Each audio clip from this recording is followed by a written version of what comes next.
Ya, tuh 2, 3. Jadi makanya saya bilang cuaca mendung tuh takutnya kayak gini, tapi alhamdulillah panas.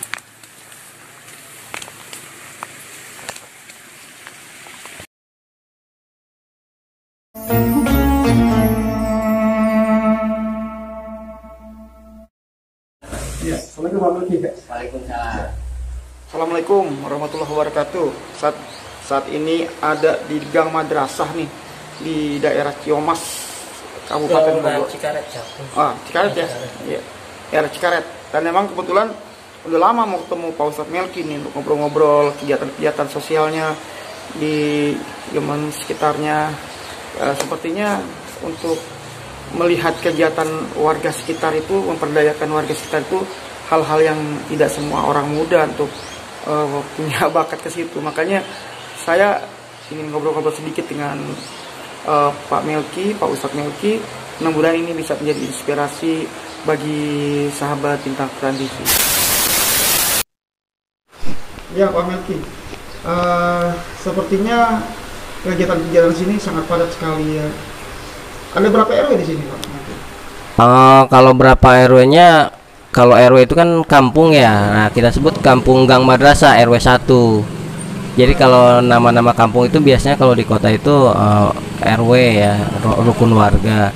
Jadi rukun warga RW 1 Kelurahan Cikaret, Kecamatan Bogor Selatan. Jatuhnya jadi di sini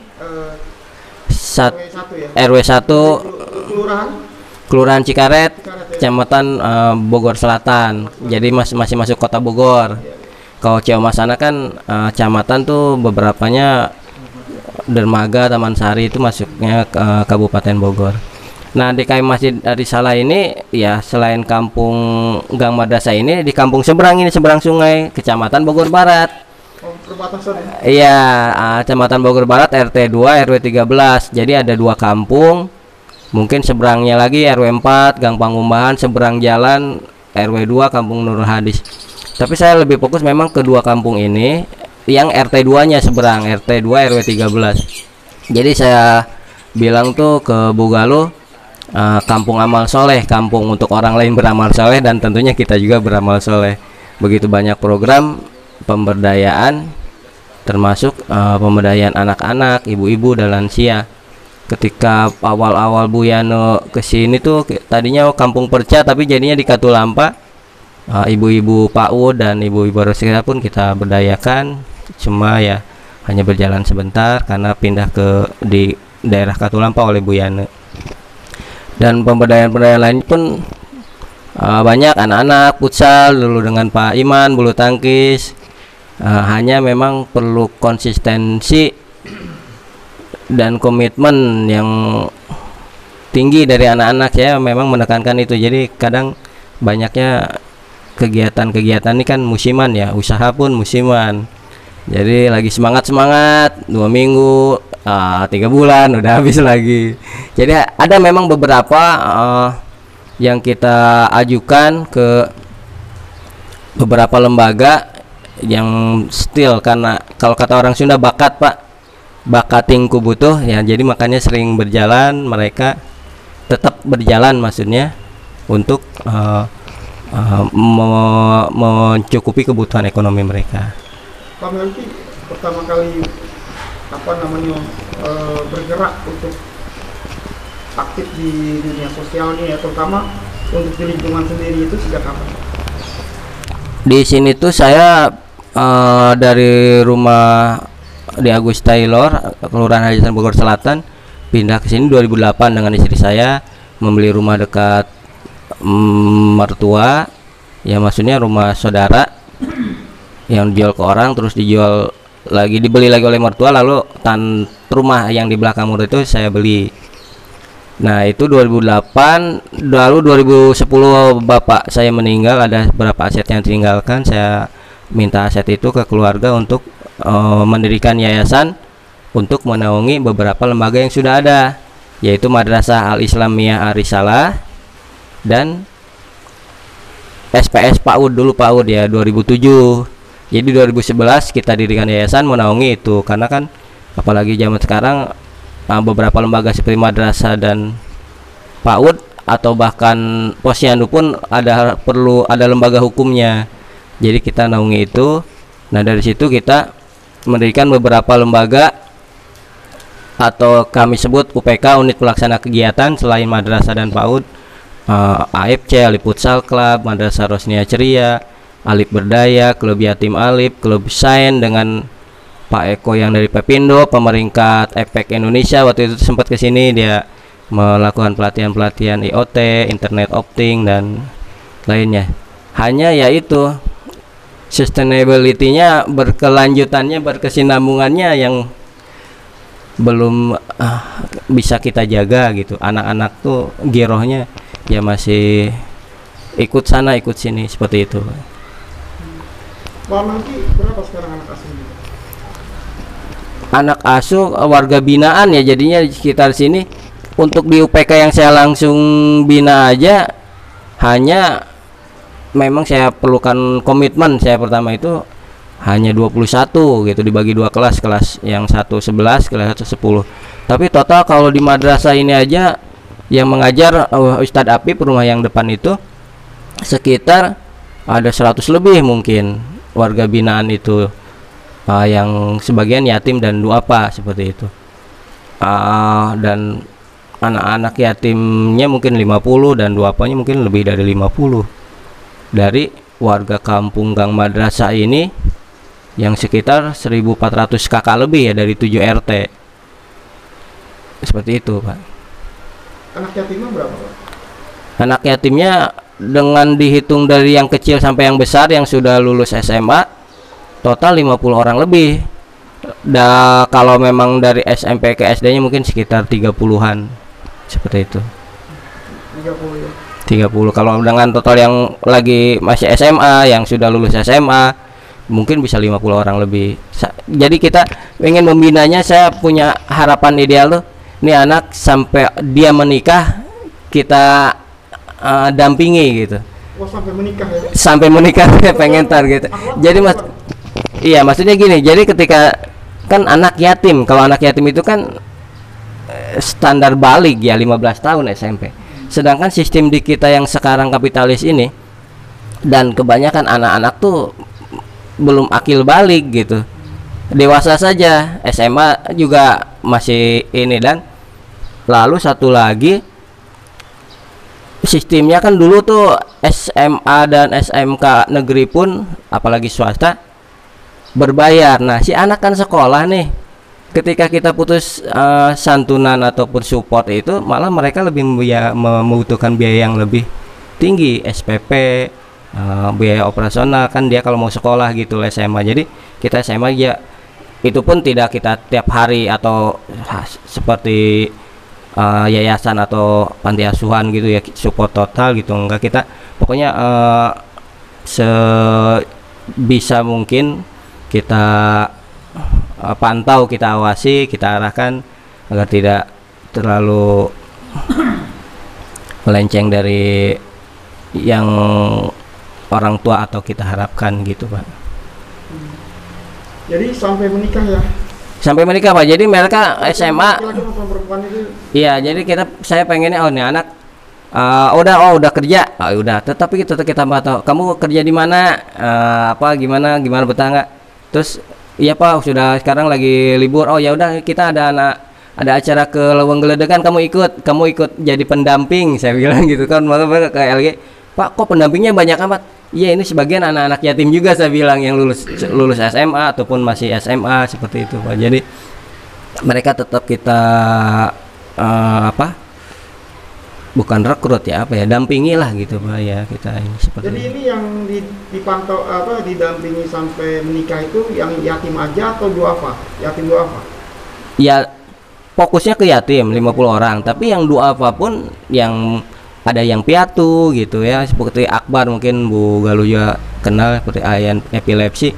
Ketika saya kirim keluar untuk kerja 3 hari pulang gitu, Pak. Kalau masih mencari pekerjaan juga Bapak yang nyariin? Iya, maksudnya saya begitu ya, pemberdayaan tuh seperti itu, Pak. Jadi ya kan, karena memang harapan mereka tuh untuk ngisi perut dan kebutuhan ekonomi ya, untuk teori Maslow tuh paling kebutuhan fisiologi mereka dasar tuh masih belum ini. Sebenarnya kalau sandang pangan papan mereka terpenuhi, mereka bisa berprestasi, saya yakin itu. Cuma memang harus kebutuhan itu dicukupi dan kita arahkan masalah adab dan akhlaknya, seperti itu Pak yang kita ini. Sudah banyak Pak beberapa yatim duafa yang sudah Bapak masukin kerja untuk masuk channelnya. Iya. Bapak itu. Enggak banyak Pak, cuma kan ada yang kemarin di LGE kemarin kegiatan, sekarang udah ada 2 orang, Judit sama Irfan. Mereka yang bantu-bantu ngaji di Ustadz Apip di sini di madrasah, karena saya tidak langsung ngaji. Dari anak-anak yang suka ngaji di saya, oh ini Pak yang suka bantu ngaji, kamu ngaji di mana selain di sini? Di Pak Apip Pak, gitu, di madrasah ini. Sama kan, berarti satu komunitas gitu. Oh siapa aja yang ngaji? Si A, si B, si C gini. Oh ya udah. Oh baru lulus ya, udah buat KTP belum? Apalagi sekarang KTP seumur hidup, yatim, saya fokus juga. Sekarang kan memang bisa gratis atau apa ya. Pokoknya kalau pengen ini kita bikinin gitu lah. Apa yang membuat Bapak peduli Pak terhadap kondisi lingkungan? Karena memang saya takutnya ditanya Pak, dengan potensi yang sudah Allah berikan, ilmu, alhamdulillah walaupun enggak sampai S3, sekolah, SD, SMP, SMA, kuliah, dan istilah kuliah, harta pun enggak terlalu berlebih tapi enggak juga kurang. Ya, kamu ngapain aja itu depan tangga kamu makan kenyang, tangga kamu lapar, itu harus ditanya. Terus ilmu yang kamu dapat, yang kamu cari, kamu dapat cuma untuk kamu doang, anak istri. Ngapain aja itu? Si Akbar nggak sekolah, sampai nggak bisa ngaji. Si Epul kok terbata-bata ngaji, walaupun kamu juga nggak bisa ngaji terlalu tajwidnya, tahsinnya. Oleh Syekh Yamani masih dikoreksi Al-Fatihahnya. Ya, seperti itu. Sendiri bagaimana Pak buat keluarga? Gimana? Kegiatan Bapak, pekerjaan Bapak buat kegiatan. Dengan ya itu dia, saya terbantunya, saya mungkin terlalu seperti Rasul dibantu oleh Khadijah ya Pak. Saya berterima kasih sekali, istri saya memang fokusnya dia di guru, dia bisa tidak terlalu dari, walaupun memang namanya istri ya, anak istri pun memang ini ya, dia support banget gitu loh untuk kegiatan saya. Dan untuk mensupport mereka, tanggung jawab saya berharap dari kegiatan-kegiatan jual beli, jadi bantu orang jualan tanah lah, jadi agen reseller Al Azhar Memorial Garden di Karawang yang tanah pemakaman, helping property, walau dan ya seperti, dan memang ada yang pondasi dasar itu ada rumah warisan orang tua. Tadinya ditinggali oleh saya di Agus Taylor sana, ya saya kontrakan gitu. Jadi ada yang tahunan di depannya untuk tahunan, sekarang jadi usaha ayam bakar apa ya.